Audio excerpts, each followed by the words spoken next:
यानंतर थेट जाऊयात वरळीमध्ये आदित्य ठाकरेंचं या ठिकाणी शक्ती प्रदर्शन सुरू आहे। ते आपला उमेदवारी अर्ज भरतायत, तर त्याची ही दृश्य आपण बघू शकतो। आदित्य ठाकरे यांच्यासोबत संजय राऊत आपल्याला दिसून येत आहेत आणि इतरही जे नेते आहेत शिवसेना युबीटीचे ते या ठिकाणी दिसत आहेत। आपल्याला दानवेही या ठिकाणी दिसत आहेत, अंबादास दानवे त्यांच्यासोबत आहेत, विधान परिषदेचे विरोधी पक्ष नेते आणि इतर नेते शिवसेना युबीटीचे आपल्याला पाहायला मिळतात। अरविंद सावंत आहेत, तर मोठ्या प्रमाणामध्ये गर्दी या ठिकाणी आपल्याला दिसते। आणि दुसरीकडे जितेंद्र आव्हाड यांचं शक्ती प्रदर्शन सुरू आहे ठाण्यामध्ये। मुंबईच्या वरळीमधले दृश्य आदित्य ठाकरे यांच्या मतदारसंघातली आणि जितेंद्र आव्हाड यांचं ही शक्ती प्रदर्शन सध्या ठाण्यामध्ये सुरू आहे। शरद पवार या ठिकाणी आले आहेत, तिकडची दृश्य आपण बघू शकतोय। जितेंद्र आव्हाड जे शरद पवारांच्या राष्ट्रवादीकडून निवडणूक लढणार आहेत, ते आज आपला उमेदवारी अर्ज भरतायत। आज गुरु पुष्यामृत योग आहे, त्या पार्श्वभूमीवर शक्ती प्रदर्शन जोरदार केलं जाते, उमेदवारी अर्ज भरले जात आहेत। आज जितेंद्र आव्हाड यांच्यासाठी शरद पवार ठाण्यात आल्याचं दिसलेलं आहे आणि त्याचबरोबर मोठ्या प्रमाणामध्ये गर्दी त्यांच्या समर्थकांची इथं दिसते। तर इकडे आदित्य ठाकरेंचंही जोरदार शक्ती प्रदर्शन सुरू आहे। त्यांच्याही मतदारसंघामध्ये मोठ्या प्रमाणामध्ये जे कार्यकर्ते आहेत त्यांनी गर्दी केल्याचं दिसून येते। शक्ती प्रदर्शन या ठिकाणी केलं जातं आणि हे दोन्ही नेते आपला उमेदवारी अर्ज भरणार आहेत। मवियातले हे दोन्ही नेते आहेत, एकीकडे शिवसेना युबीटीचे आदित्य ठाकरे आणि दुसरीकडे राष्ट्रवादी शरदचंद्र पवार पक्षाचे जितेंद्र आव्हाड हे शक्ती प्रदर्शन करत आपला उमेदवारी अर्ज भरतायत।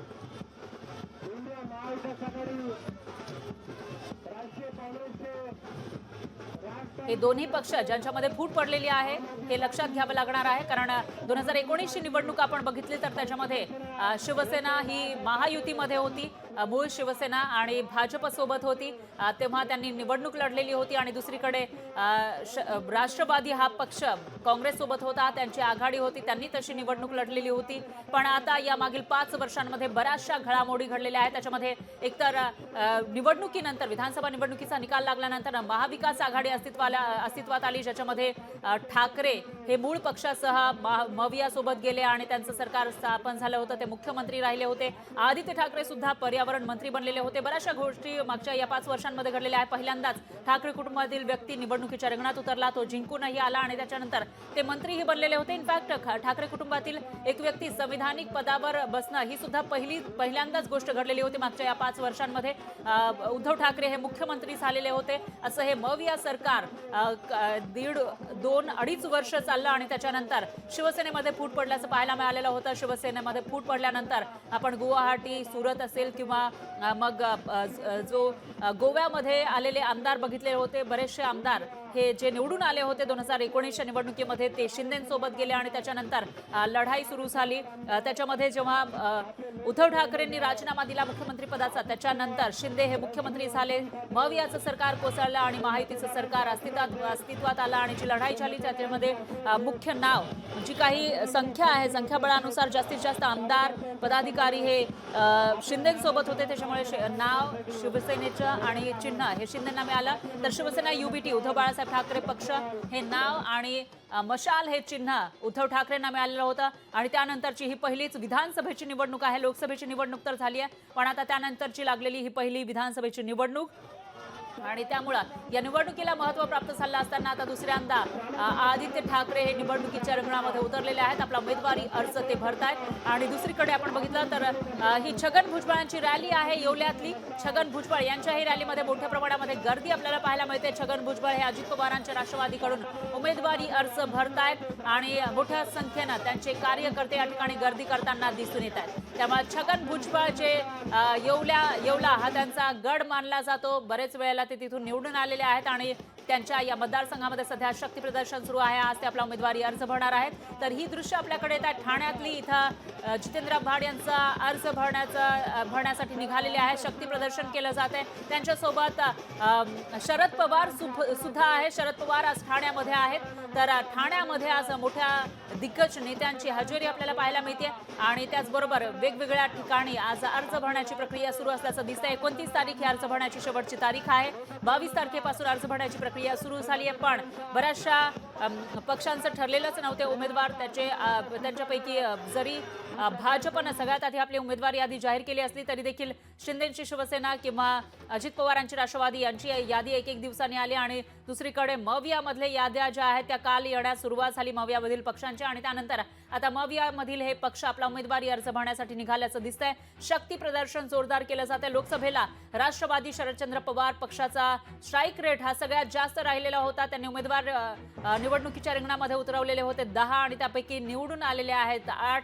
तसाच काहीसं गणित जुळवण्याचा प्रयत्न शरद पवारांचा याही विधानसभेमध्ये आहे आणि त्या पार्श्वभूमीवर सध्या तरी मवियाचा जो फॉर्म्युला ठरला आहे त्यानुसार 85 जागा लढवल्या जाणार आहेत आणि त्यापैकी शरद पवार आता नेमकं कोणाकोणाला संधी देतात ते बघावं लागेल. मात्र याच्यामध्ये जे विद्यमान आमदार आहेत जितेंद्र आव्हाड यांना पुन्हा एकदा संधी दिल्याचं दिसतंय आणि ते आपला उमेदवारी अर्ज भरण्यासाठी निघालेले आहेत. त्यांच्यासोबत शरद पवार स्वतः उपस्थित आहेत त्यावेळची ही दृश्य. तर दुसरीकडे येवल्यामध्ये छगन भुजबळ हे आपला उमेदवारी अर्ज भरण्यासाठी निघालेले आहेत. राष्ट्रवादीमधील मोठे नेते जे आधी शिवसैनिक होते, शिवसेनेमध्ये होते, मात्र त्यांनी त्यानंतर पक्ष बदलला आणि आता ते अजित पवारांच्या राष्ट्रवादीमध्ये आहेत. एकेकाळी जेव्हा ते राष्ट्रवादीमध्ये होते त्यावेळेला ते शरद पवारांच्या अतिशय जवळचे मानले जायचे, पण जेव्हा अजित पवार यांनी बंड केलं, राष्ट्रवादीमध्ये फूट पडली, त्याच्यानंतर छगन भुजबळ हे अजित पवारांसोबत गेले सत्तेत. आता ते मंत्री आहेत, अन्न व पुरवठा मंत्री आहेत आणि अशातच आता त्यांना पुन्हा एकदा संधी देण्यात आलेली आहे. ते निवडणुकीच्या रिंगणात उतरलेत आणि सध्या सुरू आहे शक्ती प्रदर्शन. यानंतर ते आपला उमेदवारी अर्ज भरणार आहेत. त्यावेळची दृश्य आपण लोकशाही मराठीच्या माध्यमातून बघू शकतोय. मोठ्या संख्येने इथं कार्यकर्त्यांची गर्दी आपल्याला पाहायला मिळते. छगन भुजबळ समर्थक हे या शक्ती प्रदर्शन मध्ये सामील झाले.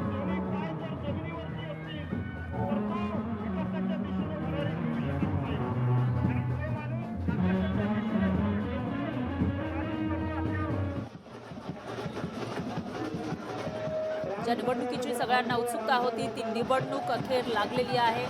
15 तारखेला निवडणूक आयोगानं घोषणा केली आणि त्याच्यानंतर चर्चांना वेग आल्याचं पाहायला मिळालं होतं. मात्र आता अर्ज भरण्यासाठी फक्त 5 दिवस उरलेले आहेत. आज आहे 24 तारीख आणि 29 ही अर्ज भरण्याची शेवटची तारीख आहे. त्याच्यामध्ये सुट्टी येणार आहे दिवाळीची आणि त्यामुळं संडेची सुट्टी सुद्धा येऊ शकते आणि अशामध्ये 2 सुट्ट्या असताना फक्त 3च दिवस याचा अर्थ मिळणार आहेत अर्ज भरण्यासाठी आणि त्याच्यामुळे आता कोण कधी अर्ज भरणार याविषयी उत्सुकता असतानाच हे नेते आपला उमेदवारी अर्ज आता दाखल करताना दिसत आहेत. आव्हाड यांचं शक्ती प्रदर्शन ठाण्यामध्ये सुरू आहे आणि ते आपला उमेदवारी अर्ज भरणार आहे. तर दुसरीकडे आदित्य ठाकरेंचाही रोड शो मुंबईमध्ये दिसून येतोय आपल्याला. बरळीमध्ये त्यांचा हा रोड शो सुरू आहे आणि भुजबळांची येवल्यामध्ये रॅली आहे. तिकडची ही दृश्य आपल्याकडे येत आहेत. तर शक्ती आज निवडणुकीचा धुरळा आपल्याला सगळीकडे पाहायला मिळतोय जिकडे तिकडे आणि यावेळची जी निवडणूक आहे ती अतिशय इंटरेस्टिंग आहे कारण यावेळेला जे 2 पक्ष असायचे प्रमुख, एकीकडे काँग्रेस आणि राष्ट्रवादी, दुसरीकडे शिवसेना आणि भाजप अशी ही युती आघाडी असायची. मात्र यावेळेला 2चे 4 पक्ष झाले आहेत त्यामुळं यावेळेला चुरस निर्माण झाल्याचं पाहायला मिळतंय. जे उमेदवार आहेत त्यांची संख्या वाढणार आहे कारण तिसरी आघाडी सुद्धा स्थापित झालेली आहे. त्यामुळे तिसरी आघाडी आपले उमेदवार निवडणुकीच्या रिंगणात उतरवणार आहे. याशिवाय जे अपक्ष उमेदवार असतील तेही निवडणुकीच्या रिंगणात असतील. त्यामुळे आता एकूण किती अर्ज भरले जातात आणि 288 ज्या जागा आहेत राज्यामध्ये त्या ठिकाणी त्यासाठी किती अर्ज येतात उमेदवारांचे याविषयी उत्सुकता आहेच. पण आदित्य ठाकरे यांच्या मतदारसंघामध्ये सध्या शक्ती प्रदर्शन सुरू आहे. कोळी बांधव हे पारंपरिक वेशभूषेमध्ये या ठिकाणी दाखल झाल्याचं दिसतंय. पारंपरिक नृत्य करताना दिसत आहेत आणि मोठ्या प्रमाणामध्ये इथं रोड शो केला जातोय. कार्यकर्ते शिवसेना युबीटीचे आपल्याला दिसून येत आहेत. वरळीमधली ही दृश्य आपल्याकडे आहे तर दुसरीकडे येवल्यातली ही दृश्य आपण बघितली. दुसरीकडे ठाण्यातली ही दृश्य आपल्याकडे येत आहेत. जितेंद्र आव्हाड निवडणूक लढवणार आहे राष्ट्रवादी शरदचंद्र पवार पक्षाकडून आणि त्यासाठी होणारं हे शक्ती प्रदर्शन आपण बघू शकतोय. मोठ्या प्रमाणामध्ये गर्दी आपल्याला दिसून येते. 3 वाजेपर्यंत वेळ असते उमेदवारी अर्ज भरण्याची. तोपर्यंत जे शासकीय कार्यालय आहे तिथे जाऊन उमेदवारी अर्ज भरू शकतात. त्याच्यामुळे त्याच्या आधी होणारं हे शक्ती प्रदर्शन आहे. तासभर हे शक्ती प्रदर्शन चालेल आणि त्याच्यानंतर कार्यालयामध्ये जाऊन हे नेते त्या ठिकाणी आपला उमेदवारी अर्ज भरतील. पण त्याच्या आधी जे शक्ती प्रदर्शन केलं जातं त्याच्या माध्यमातून आपली त्या मतदारसंघामध्ये किती शक्ती आहे ते दाखवण्याचा प्रयत्न हे नेते करताना दिसून येत आहेत. आव्हाडांचं शक्ती प्रदर्शन ठाण्यामध्ये, मुंबईच्या वरळीमध्ये आदित्य ठाकरेंचं, तर येवल्यामध्ये भुजबळांचं हे शक्ती प्रदर्शन आपल्याला दिसून येत आहे. तर आज धुरळा खऱ्या अर्थानं उडालेला आहे. काल मवियाची बरेच तास बैठक चाललेली होती आणि अखेर पत्रकार परिषद झाली. मात्र त्याच्यामध्येही जागा वाटपाचा पूर्ण फॉर्म्युला आलेला नाहीये. फक्त 85 आणि 10 मित्र पक्ष असा हा फॉर्म्युला आलेला होता. त्यामुळं नेमका कोण किती जागा लढणार याविषयी उत्सुकता असतानाच आता हे शक्ती प्रदर्शन सध्या आपल्याला दिसून येते राज्यामध्ये ठिकठिकाणी. आता या ज्या मतदारसंघांमध्ये हे नेते, आघाडीचे नेते उमेदवारी अर्ज भरतायत त्या ठिकाणी नेमके किती अर्ज येतात याविषयी सुद्धा उत्सुकता आहे. पण आपण बघितलं तर हे विद्यमान आमदार आहेत जे आपला उमेदवारी अर्ज भरतायत.